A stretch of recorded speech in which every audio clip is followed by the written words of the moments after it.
I caught my wife cheating, but I didn't have the courage to rush over and stop her. I turned and walked away. I found 2 buttons. It turned out my wife was cheating with my boss. I wanted to be alone for a while to calm down. Suddenly, a gun was pressed against me. It was a robber. He demanded I hand over all my money, but I laughed. I slammed my foot on the gas pedal. The car sped off at full throttle. The robber screamed in terror, but I didn't react at all.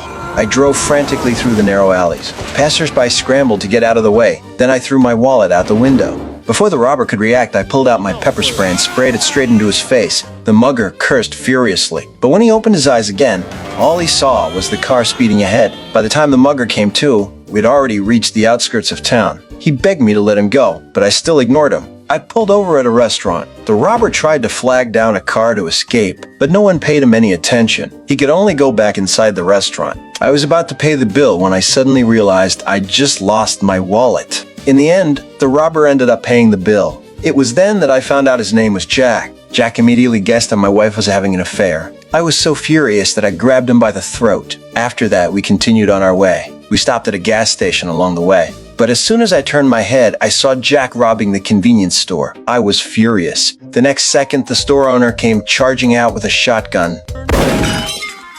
I was stunned and quickly started the car to get away. But the store owner was hot on her heels, refusing to let us get away. Suddenly, a police car appeared ahead. I immediately jerked the steering wheel to change lanes. It looked like we were about to crash into the store owner's car.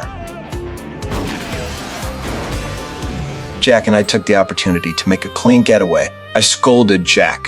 If you're going to rob someone, you should rob a rich person, like my boss. No sooner had I said that than a bold idea popped into my head. I decided to head back into the city. Just then, another car suddenly slammed into us. To our surprise, we'd become the targets of a robbery ourselves.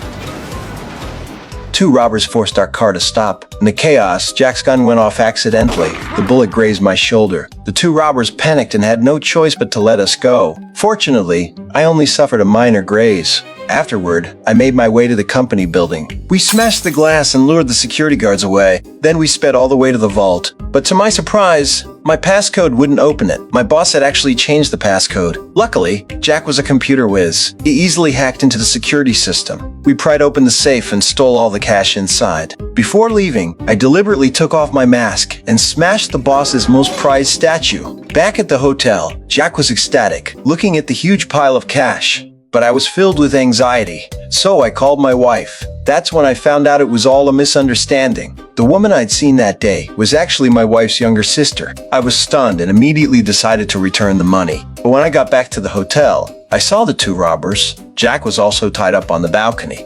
I flung open the door and grabbed the rope tied to Jack. But before I could even breathe a sigh of relief, Jack fell to the ground. Fortunately, he wasn't hurt. We rushed out of the hotel in pursuit. I drove my car to block the robbers' vehicle.